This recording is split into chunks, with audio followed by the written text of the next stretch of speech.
Chip Foose has had decades of success in the automotive industry and is renowned for his distinctive designs. However, many individuals were unaware of the personal story that lay beneath the renown and flawless builds. When he lost his wife in 2019, his life took a terrible turn. It was not a messy split, but it rocked everything he had fought so hard to achieve. Despite spending years honing his craft, there was one aspect of his life that he was powerless to alter. Join us as we discover how Chip Foose's life nearly fell apart due to his separation. Shortly after I opened my own little store, Boyd's closed. It was 1,400 square feet and located in Orange, California. I received a call from a friend.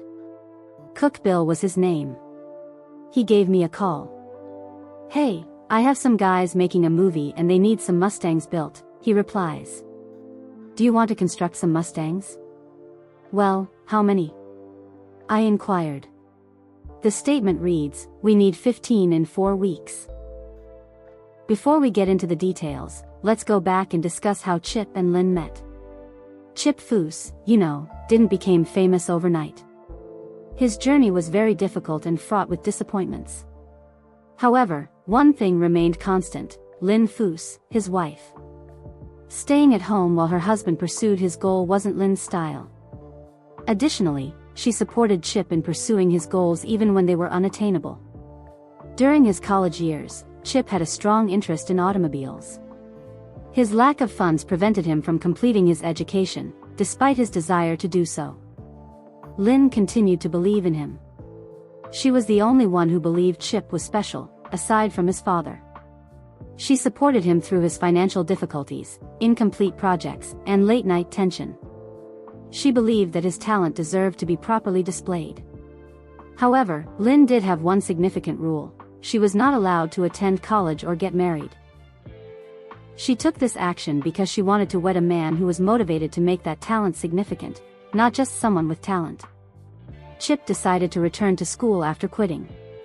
During the week, he attended seminars and enrolled in engineering programs. He worked on his vehicle projects on the weekends. He learned valuable skills that will be useful in his future career by making the most of his time between employment and education.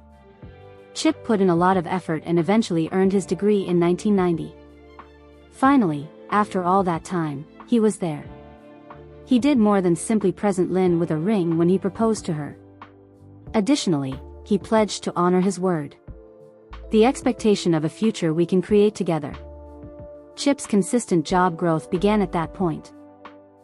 Shortly after high school, Chip started working at Boyd Coddington's hot rod shop. It was a significant action.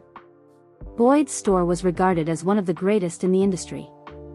Chip was able to develop his abilities and gain the confidence he needed to launch his own company in the future thanks to the work.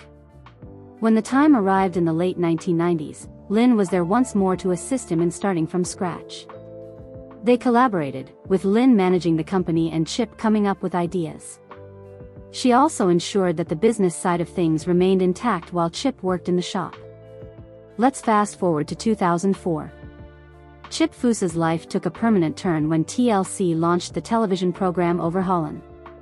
The show's concept was straightforward but intriguing: take an old, dilapidated car and make it into something spectacular.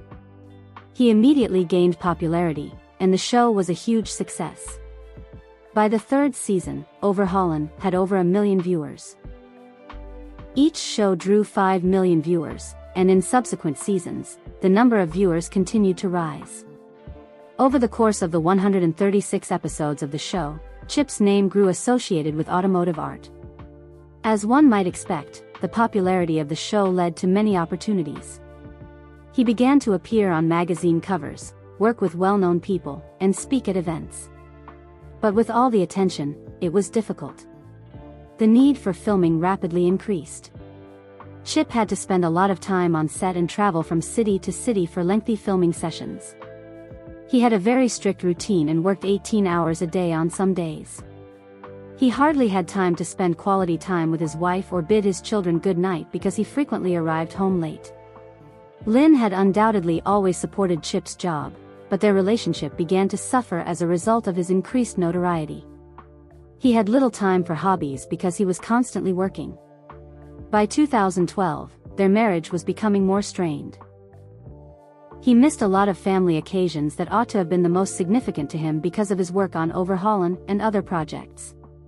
One of the most significant occasions in Chip's life was Katie's first school performance, which he missed.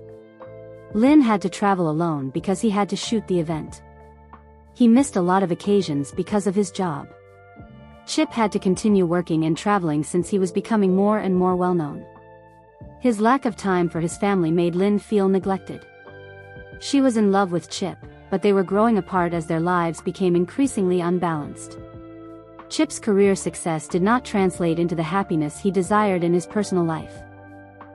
He established a business and rose to fame, but his success caused his relationship with Lynn to deteriorate. The couple's marriage started to disintegrate under the stress, and their initially unshakable love started to show signs of strain. In 2019, they separated from Chip Foose. In Orange County Superior Court, Lynn Foose did it. Unlike following many high-profile divorces, there was no public press statement or media frenzy. Chip may have struggled to believe that his wife had reached this stage in their relationship because he had always praised her for her support. Before deciding to file for divorce, Lynn had to endure years of being ignored. Chip suffered greatly as a result of the breakup. He was open about how emotionally devastating the split was for him in interviews after it. He claimed to have felt overwhelmed and bewildered as his personal life began to unravel. His creativity was stifled and his health suffered during the breakup process. For a while, he struggled to concentrate on his profession and the things he used to like. He claims that his children's encouragement and his passion for automotive design have kept him resilient. He immediately returned to work, using it as a means of recuperation. Chip remains a major player in the industry, and Foose Design remains one of the top custom car shops.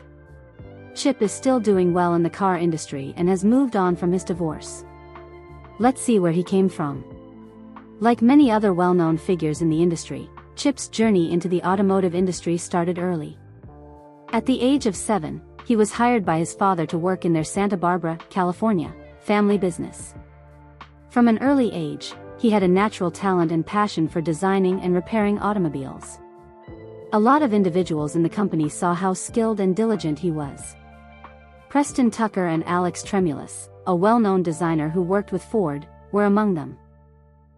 Tremulous encouraged Chip to pursue formal design instruction, and in 1982 he enrolled in the esteemed Art Center College of Design. Chip spent the following 4 years gaining practical experience at Clennett Coachworks, a company that builds luxury custom vehicles. Through this practical labor, Chip improved his skills and gained a greater understanding of the design and construction of automobiles. He returned to school after 4 years of employment.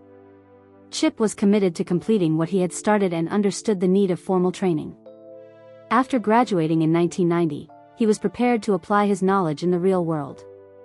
After graduating, Chip secured a full-time position at Sternberger Design as a designer. At the same time, he had a part-time job at Boyd Coddington. This two-part job taught him a lot about both creative design and practical production. He made the decision to leave Sternberger in 1993 and accept a position at a design position at Ford under renowned auto designer J. Mays. However, Chip's potential was recognized by Boyd Coddington, who convinced him to remain with his company and work full-time. Chip's success depended heavily on this decision. He eventually rose to the position of head of the Coddington's Hot Rods by Boyd Company. Chip created several well-known vehicles there, including the Boydster 2. These trends contributed to his reputation as one of the industry's most innovative and talented custom automobile manufacturers. Chip resigned from his position in 1998 due to the impending bankruptcy of Hot Rods by Boyd. The rest is history.